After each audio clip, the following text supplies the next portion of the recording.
Kia ora guys, good evening, it's your boy Max, I'm the host of The Black Jersey, and we have breaking news thanks to Ball Carrier over on Instagram.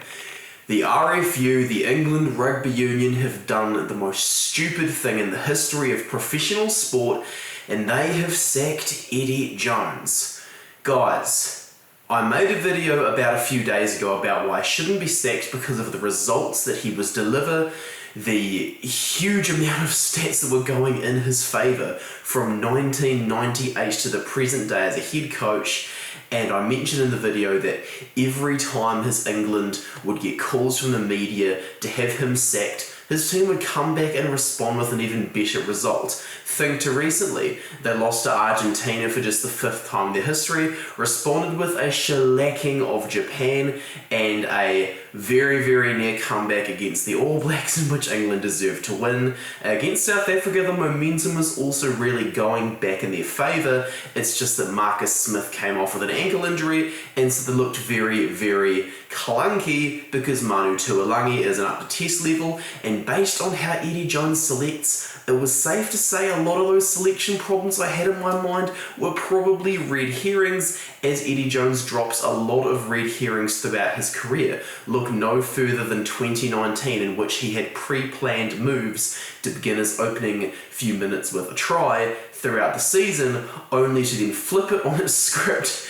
and go for this same strategy in the second half of the 2019 World Cup instead of the first half of that same World Cup final. Eddie Jones, a lot of trophies with Australia. Eddie Jones, an unbeaten first year with England. Eddie Jones, the first Australian coach to win a Super Rugby title. The guy who masterminded the Brighton miracle, and yet all these England fans have the audacity to say, yes, this was the right call, I'm glad to see Eddie Jones sacked. Mate, you're being so unbelievably ungrateful. I have a following of 25,000 followers across Instagram, my website and YouTube, and I would gladly give an arm and a leg as well as my entire following just to get Eddie Jones in over Ian Foster as the All Blacks head coach. He is that brilliant. He is a genius, the kind that the minds of rugby have never been challenged by before. Every single attack move I analysed in the All Blacks performance over England, this was pretty much all deliberate. Every single position of every single player and all of the attacks they used. They just couldn't quite get it firing because, let's face it, Kyle Sinclair and Alice Genge were not very good, whereas Maro Itoje is not exactly the best form right now either, is he? Owen Farrell and Marcus Smith, they still needed more time to develop as a combo. Eddie Jones is the king of timing everything, and the fact that he's always a dip before a World Cup for Eddie Jones, just a classic case of that. What we were seeing from Eddie Jones' England was just an extended dip. It was not a decline. We saw many pieces of the puzzle throughout this World Cup cycle, one after the other, but they were not being combined together for the sake of England not having a target on their back. Eddie Jones didn't want to go into the World Cup with everyone headhunting them through analysis, like, for example, everybody did to the All Blacks for 2015 or 2019. And that, of course, caused the All Blacks to lose in 2019. Probably a similar situation with Wales as well when South Africa defeated them in 2019. You could probably say the same about France for 2011. This is absolutely ridiculous. The RFU, they cannot stand the presence of a genuine alpha male who's an independent thinker that's not scared to speak his mind. No coach would have gone up and actually confronted a heckler himself in the modern day. Eddie Jones, when he did that, he showed that he was a guy that's not scared to fight back. He's not scared to back up his trash talk. And of course, he wasn't exactly going to let a guy get away with making a racist insult. Eddie Jones can handle himself. He's a very strong-willed, valuable person that any organisation needs. But the modern day, it's all caving into this crazy softness. Oh, so-and-so player Danny Kerr doesn't like him because he won't start me in every test.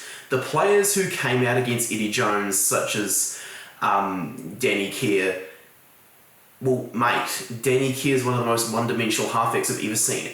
Andy Good, a big dude that's clearly not in shape to be a decent 10, that drinks far too much beer to get a decent amount of test caps. These are the kinds of critics Eddie Jones is attracting. It's no different to the Satan worshippers who criticise particular people in public life that I won't mention.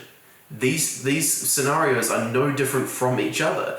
In this world where softness is being encouraged far more and men's mental health is going down far more, genuine alpha males are no longer being valued, and I see the sacking of Eddie Jones as no more representative of this than anything else.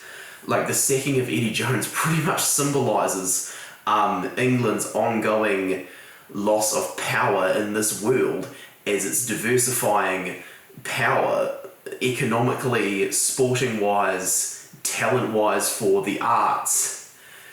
Guys, they've lost an incredible talent, those poor English players. You listen to the genuine world-class players like Courtney Laws, Owen Farrell, Tom Curry, Maro Itoje, Jamie George, all of them come out with a lot of praise for Eddie Jones. Marco Vinipola underwent his best form in Jones's early years. James Haskell enjoyed his best rugby under Eddie Jones. Most players I've read interviews regarding Eddie Jones about have said he's been a great coach. Henry T. Stowers says Eddie Jones is a great coach, but Eddie came along to visit Bennett and Treviso this one time.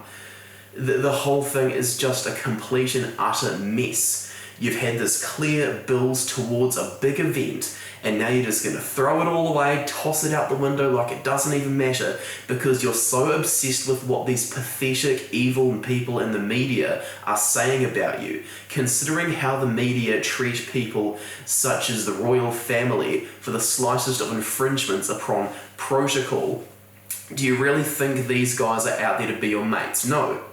They are out there to take your best actions out of context and sell you as a worse off person so they can profit off your actions. That is why I remain an independent creator. That is why I support people such as Rugby News magazine in New Zealand and Ball Carrier, who are independent sources. I don't subscribe to the likes of the Sydney Morning Herald, The Guardian, because they want to ruin your reputation, and they did no different to Eddie Jones. They took like the smallest wee infractions for the smallest wee things and blew them way out of proportion to the point where the entire English fan base were hunting Eddie's head and booing his team off the stage of Twickenham, off the pitch I should say rather. The whole thing is a complete mess. Steve Borthwick, who is the favourite to take over, I haven't seen an update on if anyone's taking over or not, has only won a single premiership trophy as a head coach after being Eddie Jones' assistant for 5 or so seasons. He resigned in 2020 to become Leicester's head coach.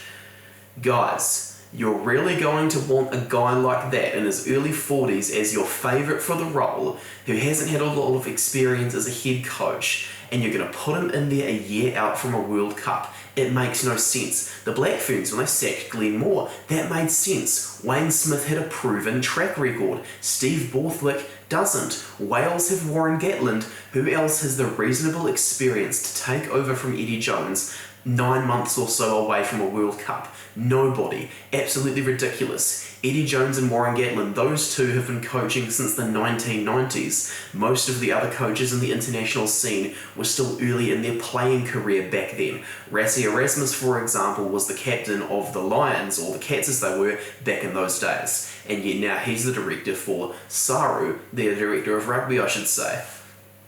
Eddie Jones being sacked from England, this is going to completely ruin their chances. Argentina's improving a lot, Japan's improving a lot, and with an unproven team that have combinations that haven't been developed very thoroughly, Argentina and Japan are going to look to England to rip the shreds out of them. I don't think I'm going to be wearing this England jersey for many more videos to come, as England's going to have a massive streak of losses now that Eddie Jones is gone.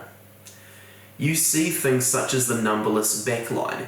He changed that because he figured out it didn't work. He saw England suddenly start to have a losing streak in 2018. He held on to the squad to examine what were the problems. He realised Chris Robshaw's not a genuine 7, James Haskell's too old, Dylan Hartley's not an inspirational captain, Mike Brown's too old, Elliot Daly's a better fullback than he is a winger, Anthony Watson's better than Jack Nowell. Joe Marler's not fit for the team, Dan Cole needs to work on his form a bit. Eddie Jones picks up on things like that. Everyone who was agreeing with me about Sam Simmons, Billy Vunipola, Manu Tuolangi over the Autumn Nation series, you seriously think Eddie Jones didn't notice that either? Do you seriously think so? You think he didn't realise Johnny Mays lost a bit of his pace? Of course he has. Henry Arundel would have almost definitely started had he not been injured. Henry Arundel would have gone on the wing. Joe Cokanasiga would have gone on the other wing. Eddie Jones is a smart coach, and England Rugby have made the worst call in the history of their game. From Brian Ashton onwards, the coaching record would get worse. Martin Johnson was worse than Brian Ashton. Then Stuart Lancaster, worse than Martin Johnson. There was no mess.